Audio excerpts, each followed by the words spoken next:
Medtem ko se cela Slovenija tako rekoč zabava in hodi po piknikih, ta teden moramo eni delati, kot rečeno. Izjema pri tem ni niti naš obalni korespondent Marko Žerjal, ki si je sicer ta teden hotel vzeti prosto, ampak mu njegove zahteve niso odobrili, ker koga je.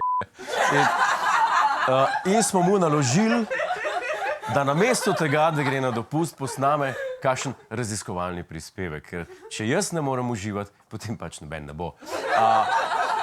Gospod Žerjal, česa ste se tokrat lotili? Politike, gospodarstva, oboroženih konfliktov, se slišimo? Čau, gospod Godler.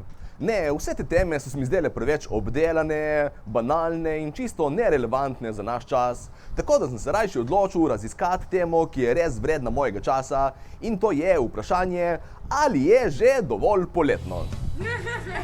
Za začetek bom poizkusil odgovoriti na vprašanje, ali že paše piti pivo na soncu. No, pa poizkusimo.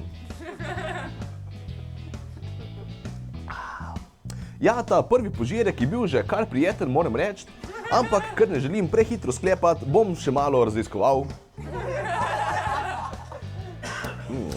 Zdaj vem, zakaj se v novinarstvu reče, da boš nečemu prišel do dna.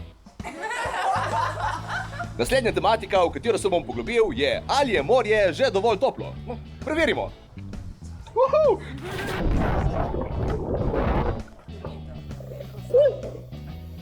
Bolj počasi. Slavno je še, to štima. Zdaj, glede same temperature morja, pa je malo kot komu paše. Če bi vsaj imel kakšno oprijemljivo, objektivno merilo, po katerem bi se lahko ravnal, že vem. Malo še manjka. Ključno vprašanje v tem času, s katerim se ljudje ubadajo že vrsto let, je tudi, kaj so gotovi čevapčiči. Kaj so gotovi čevapčiči? Evo, zdaj bojo. No, naslednji segment bo o temu, katera hrana bolj paše na plaži, čips ali oreščki. No, pa poskusimo. Zelo zanimiva tekstura, ja. Okus je tako nekako po krompirju, bi rekel, pa z notami čebule in kiste smetane. Poskusimo še oreščke. Oreščki so zelo dobri. Okus je podoben, če ne celo boljši kot pri čipsu. Tekstura spominja na kakšne druge oreščke. Ja. Ampak na koncu ti ostanejo vse te lupine, ki nimaš kaj z njimi, tako da se bom rajši vseeno odločil za čips.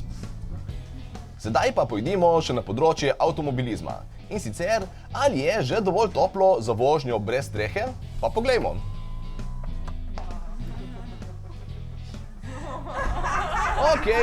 Občutek vetra v laseh je že kar prijeten, moram reči. Ampak kaj si vsem skupaj mislijo tisti, ki nas gledajo?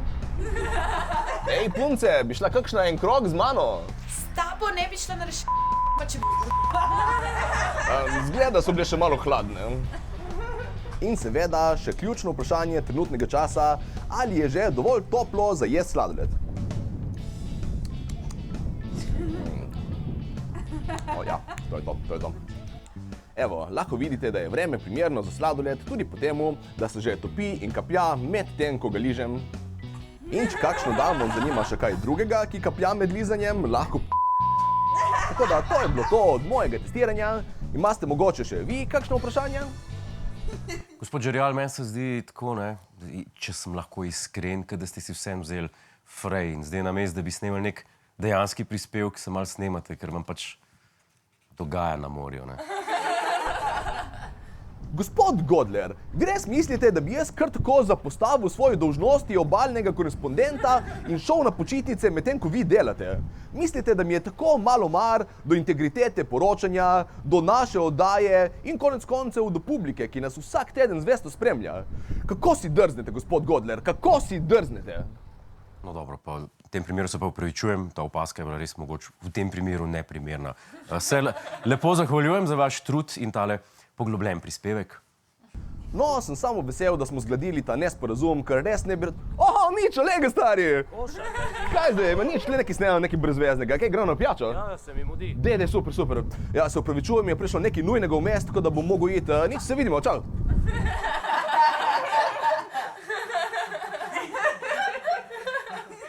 Moji sodelavci. Hej, preden greš, klikni tukaj in se naroči na naš YouTube kanal, imamo pa tudi TikTok, Instagram in Facebook, tako da le urno.